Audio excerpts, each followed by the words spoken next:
There are 7 mistakes that most people make when they start doing intermittent fasting. The first thing is they eat too much of a certain food when they come off their fasting routine. For example, they might start eating way too much peanut butter. They never ate that much before, but when they get on keto, they tend to eat a lot of peanut butter.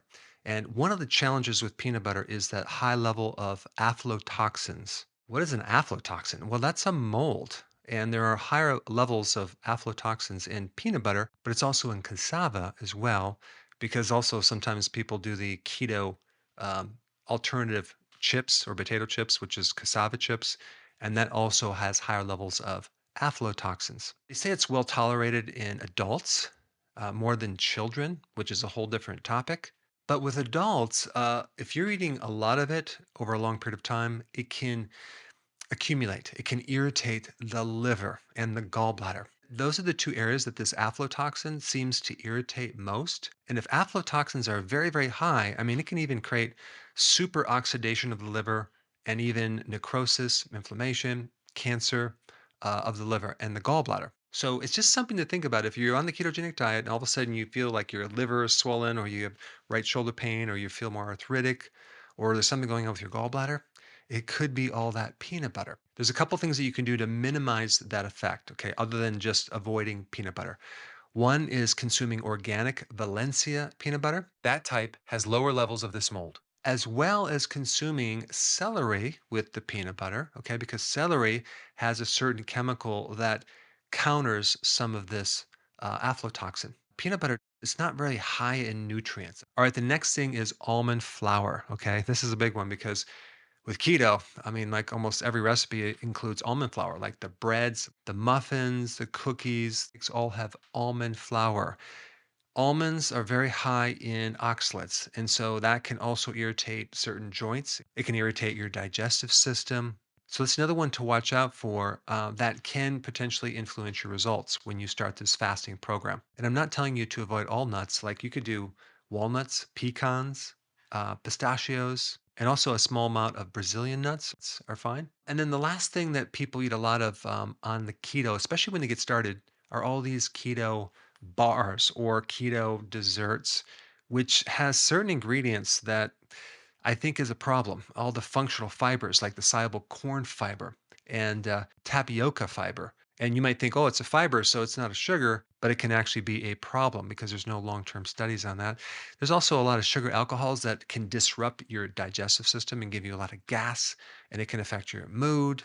So, again, I would just focus on like real food, like high quality meats and eggs and fish and vegetables, things like that. Number two is not combining keto with your intermittent fasting. You're doing intermittent fasting, but you're not then getting on the ketogenic diet. Your carbs are just too high. Now, that being said, something is better than nothing. And I think it's totally reasonable to go ahead and start with one of these, but eventually you'd want to actually add both of these powerful tools to get you in a place where you're getting all the benefits. In fact, going on low carb, okay, the keto plan can greatly get you into ketosis and make your fasting easier because your appetite and cravings are going to completely go away. So, in other words, I think you're going to really more than even double your benefits if you can do both of these. All right, the next thing I want to talk about is the pattern of your intermittent fasting. Probably the most common pattern is what's called 18 and 6, when you're fasting for 18 hours. And then you have a 6-hour eating window. So let's say, for example, your first meal was at 12 and your second meal was at 6.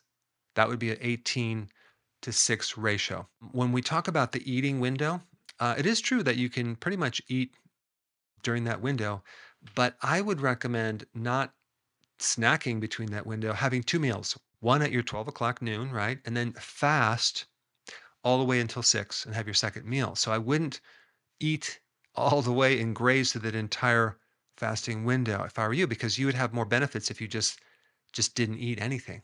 And there are a lot of different patterns, and you can test the different patterns and see what works for you. But just by observing tens of thousands of people doing this over the years, I would say if you're over the age of 50, you should really consider doing one meal a day. It's called OMAD.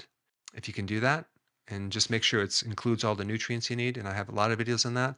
But I think for everyone else, they should do two meals. Okay. And I'm going to tell you what really is successful, at least for me and a lot of others, is to try to go as long as you can with that first meal. Right around lunchtime, if you're not hungry, just ride the wave and go a little longer. And if you can go like 1 o'clock or 2 o'clock or even 3 o'clock, that would be awesome. So just really pay attention to your hunger and your appetite because if you're not hungry, ride the wave and go a little bit longer. And then that second meal, okay, try to do an early dinner. So a late lunch and an early dinner. And where I'm going with this is just to really shorten that eating window down to maybe 2 or 3 to 4 hours. Okay, that would be incredible because then you would have more than 20 hours of fasting. Okay, that's huge. That is going to create some serious change with your brain, growing new brain cells, growing a new immune system, really helping your gut reset because you're not eating and you're going to give your digestive system a chance to reset. You're going to stimulate more of the what's called the parasympathetic, which is the recovery.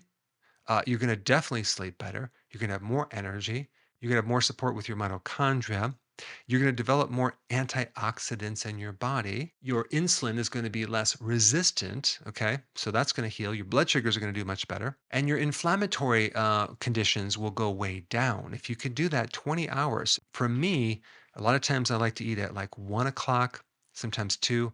And then maybe I'll eat a dinner at 4 and 5. Now, am I hungry at 4 or 5? Usually not. But personally, if I do one meal a day, which I would like to do, I just lose too much weight. So I tend to spread those calories out in 2 meals because if you're trying to maintain your weight or even gain weight with one meal a day, it's so hard. You'd have to eat so much food and you're going to feel really stuffed. But the point is, just think about this principle. Go as long as you can, have a late lunch, and then try to do an earlier dinner, okay, as early as you can. You're going to find if you do that, okay, you're going to sleep better because the later you eat in the evening towards where you go to bed, the more it's going to affect your digestion and that can affect your sleeping. All right, so that was number three. Number four relates to what I just said, stuffing yourself. Sometimes people think that when they're fasting, they're starving. No, no, you're not starving. Your body is eating when it's not eating. It's eating your fat when you're not eating. So you're actually getting fuel. And in that stored fat, you have fat soluble vitamins too that are being released as well. So you're getting some nutrients as well. So it's not that you're not eating, you are eating, you're just eating your own fat. I just have found through a lot of trial and error, if you, especially in the beginning, like you, because you're fasting and you have this restriction on eating, a person tends to, it's kind of a scarcity. So they'll tend to eat as much as they can in that meal because, oh my gosh, am I going to make it to the next meal? You don't need to do that. Okay. Experiment with it. You're going to feel a lot better if you don't stuff yourself. So this relates to the question, how many calories do I need? I wouldn't go by that. I would just go by what do you feel comfortable with eating with that meal without overdoing it? And you know what I mean overdoing it. I'm talking about, you feel so bloated, you're just stuffed, right? You just don't want to do that. All right, number five. Okay, make sure that when you're doing intermittent fasting, you also take B vitamins and electrolytes. Why? Both of those categories of nutrients are of an increased demand, okay, when you do keto. When you get your body into fat burning and you're generating ketones, you do need certain minerals and certain B vitamins. I would make sure your B vitamins are more natural, and even you can get it from nutritional yeast. And also make sure when you do the electrolytes that you have something that's high quality with high enough amounts of potassium. And of course, when you're doing with electrolytes, make sure it has no hidden maltodextrin and it has a good amount of potassium and the other electrolytes as well. Number six mistake is not doing the healthy version of the ketogenic diet. There's something called dirty keto, which you're pretty much, just going to any restaurant, fast food restaurant, and you're just like having the burger without the bun, but you're not focusing on quality. That's totally fine if you need to do that. Okay. And especially if you're a college student and you can't afford the higher quality. But if you can afford it, it's worth it. Because think about it. When you're eating less meals, when you're doing intermittent fasting, you're going to be spending a little less money on food. Okay. You probably save several $100s per month. Reinvest that in higher quality of food that has more nutrient dense foods. And I'm talking about like the organic pasture raised eggs. I'm talking about wild caught fish and seafood. I'm talking about grass fed meats, things like that. And I'm talking about soil-based vegetables too, okay? Vegetables from the farmer's market, things like that, as compared to like the vegetables you'd get at the grocery store, like the lettuces that are grown in either hydroponic or it's not real soil, but it's something you can grow in and they just add the nutrients in there. That's not as good as what the soil can deliver to that plant. And the last mistake I think people make is stopping when they plateau, thinking that it's not working when it actually is. I can't tell you how many people that I've consulted that I come to find out they think it's not working because they're only losing 1 pound a week or they're not losing anything. But let's say you are just losing 1 pound a week. That's pretty good for the average person that is older. You have to realize that the most you can lose per week is 2 pounds. Initially, when you lose like 5 pounds, that's just water weight. And then you're going to have less and less until the point where you're just burning fat. There's always something you do to speed up the process. You can fast longer. You can do periodic prolonged fasting. You can cut your carbs lower. You can add exercise. You can sleep longer. You can reduce your stress. You can take certain additional remedies like berberine or cinnamon or things like that to improve insulin resistance. Because what can happen as you're losing weight, you're going through the healing process. And when you're going through the healing process, your muscles tend to grow more. And the way that you know that it's really working is that does your appetite go away? Okay. Do you no longer have cravings? That means it's working more than anything. And how is your energy and how is your mood? Focus on those things because the whole principle is that you have to get healthy first, then lose the weight versus the other way around.